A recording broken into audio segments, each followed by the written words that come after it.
Welcome to the Make and Design Podcast. I'm your host, Carina Gardner.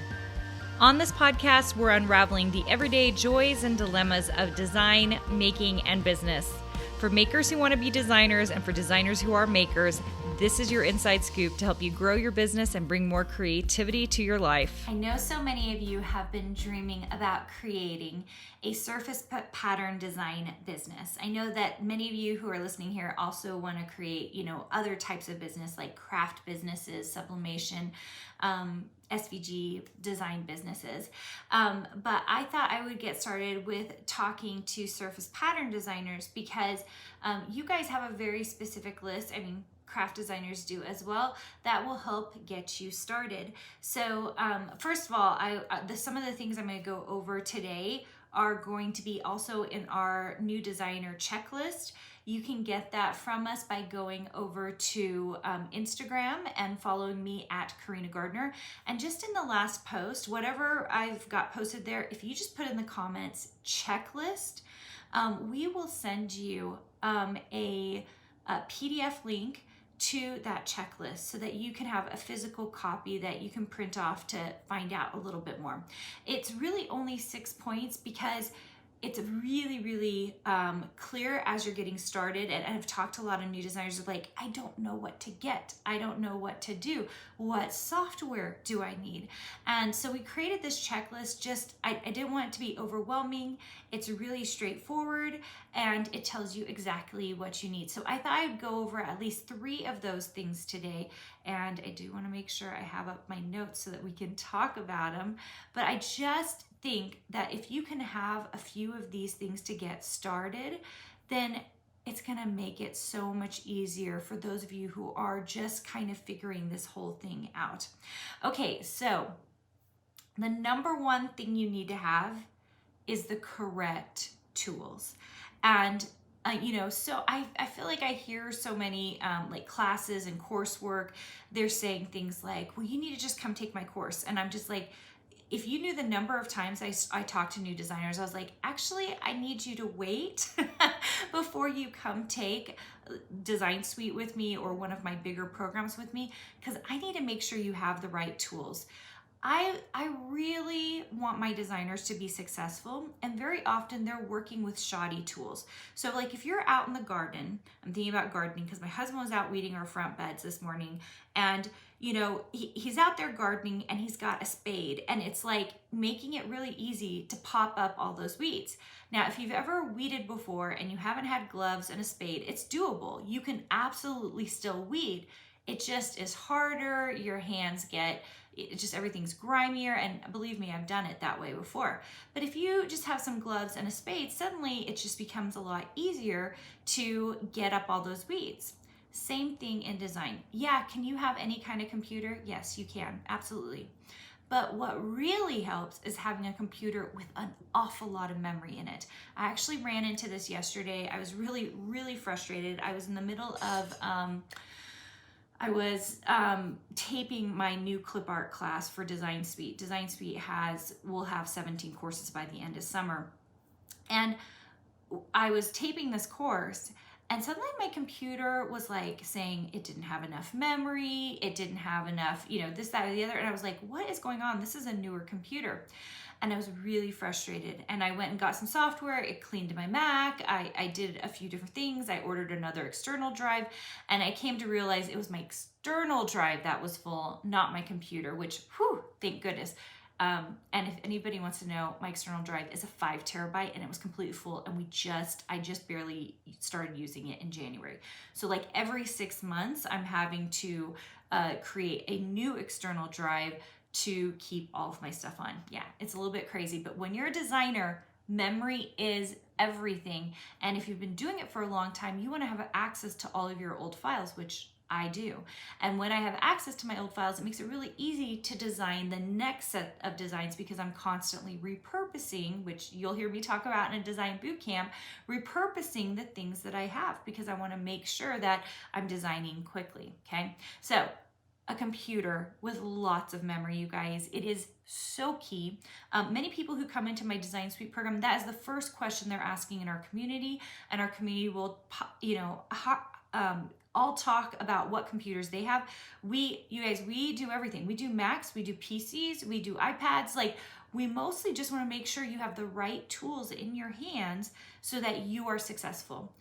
Is it your fault as the designer if you have a crappy tool, you have a computer with low memory and it's going really slow? No, it's not your fault. So if you can get the right tool in place, okay, it's your fault if you decide not to buy the right tool, but if you can get the right tool in place and then you're suddenly super successful, then you're gonna feel awesome. I remember hearing this, I think it was, I can't even remember who the designer was, but I remember her writing a thing saying, you know, people get really frustrated with their sewing machines and they say things like, I can't sew.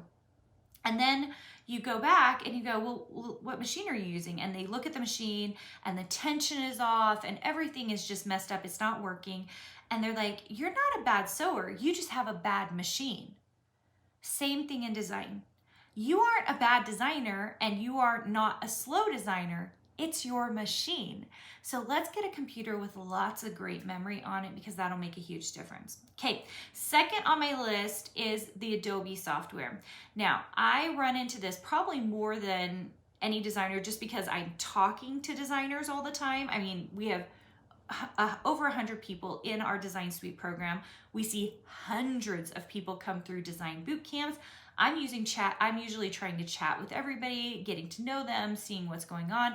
Design Suite, of course, I know all my designers there. But what I see, especially in the early stages of design, if you are brand new here and you're like, oh my gosh, I'm trying to get started, and you are trying to use Affinity, you are trying to use Procreate, then you are already setting yourself up for disaster. And I hate that because I know they're less expensive tools and they're going to get you started. But what I see is there's a resistance from using those tools because they're a little easier to use to actually being in the full software, which is the Adobe software. If you can move yourself into the Adobe software first from the get-go, instead of being in all these other tools, you will have a better long-term design career that will serve you for years to come. It is the main program I taught it when I was a university professor. It is the program I teach now. Now, doesn't mean we can't use Affinity or we can't use Procreate or we can't use all these other amazing tools. No, we do need them. They're great. But if you do not know Illustrator and the Adobe software, we now at this point really strive to make sure we know Photoshop and Illustrator at this point in my program. You're not going to be able to move on as a designer, as a skilled designer who can actually make money, who can repurpose their work. And all of that has to do with vector versus pixel, which I've talked about before and I'll probably talk about again. I get a lot of resistance to this because people are like, oh, but it's just so much cheaper to use Affinity. And I agree with you. It is cheaper. But if you're going to do this career, you've got to do it right. And no one is going to hire you. Think about, I'm trying to think of like a really good real life example. So like if you are out in the marketplace and you're a program software developer or something, and you know an obscure software that no one is using anymore, okay? Or it's not quite as, maybe it's newer, but it's not as powerful as the main software everybody else is using. Are you going to get hired by the company that you're applying to? Usually not. They're not going to hire you because they're going to find someone who knows the correct software. And that's what I see over and over again. People want to be in online, or people want to be a fabric designer and they don't know the software. They're just trying to use like Corel Draw. And then they're confused about why they aren't getting the contract or why they aren't getting into the online shop. They're not using the most powerful tool and they're at a disadvantage. It's like playing with a handicap all the time. And so that's why I really suggest that before you get crazy in those other softwares, and they're still great, you're going to use them. In fact, we even teach some Procreate in Design Suite because I think it's valuable as a tool. But if you are not learning Adobe Illustrator, then you are playing at a totally different level than everybody else. And you're gonna always be down here trying to figure out how to make things work when you could be way up here if you would just learn the software. And I know I'm like going way into it, but because I run into this so often and people are saying, well, it's cheaper. And I'm like, yeah, cheaper. Let's think about this, you guys. We get what we pay for in life. And if you don't believe that, then you are living a totally different life than me. I have found when I go cheaper on things, what happens? They break faster. There's not as longevity on it. I end up having to buy it twice. I have to buy a better product. I spend more money. That is almost always the case. And I see that throughout. And this can be applied to coursework and investing, right? When we go cheaper, it doesn't necessarily mean that you are getting good quality. And it's definitely not meaning that you are getting great results. And so you just have to be careful because sometimes we end up spending more money when we go cheaper, okay? So just be careful of that. You guys, you have to know the Adobe software to be a designer right now. Could that change? Oh yeah, it could totally change. There might be someone else who comes up. I used to teach Quark. If you've been on this podcast, 20 years ago, we taught Quark. Now we never teach Quark. It doesn't really exist anymore, okay? So it is, I will say I have been teaching Adobe now for 20 years though. So that's how I know it's on trend, it's still good, and it's the main thing that designers are being taught at the university level, which whatever's being taught at the university level, that is the thing that we have to be teaching and learning in the marketplace because that's what all the companies are using, okay? All right. Okay, so last but not least, this is the third one I'm gonna just talk about very, very quickly. I see this so often, and really if you want to go in deeper with me, you need to come to a design boot camp because it is all about strategy. It's getting you started, but a plan for selling your designs. If this is one of those lessons that I learned, I started my company Miniloo and we had a plan for selling the designs, but we didn't have a plan for like an exit strategy for any product that didn't do very well, okay? And I remember sitting down with the CEO of Echo Park, because I was the creative director at the time at Cartabella, and he was like, Carina, you need distribution. You need distribution on this. And so we talked about it a little bit. And it's like one of those lessons that like as a designer, we're not thinking about marketing. We're not thinking about distribution. We're not thinking about any of those things. Instead, we're thinking about designing because we love the creative. And the thing I'm finding is that people go into design going, I'm getting started, I'm doing this, and it just becomes a hobby because they never figure out a plan for selling their design work. And if you want to hear a little bit more about that, and you want to hear about my framework, you do need to come to a design boot camp to hear what I have to say about that because it is gold. It's gold. It's like the thing that no one is doing, no one is paying attention to. Or my favorite is you'll hear from lots of designers and they'll just tell you to go get a contract. Like it's so easy to do.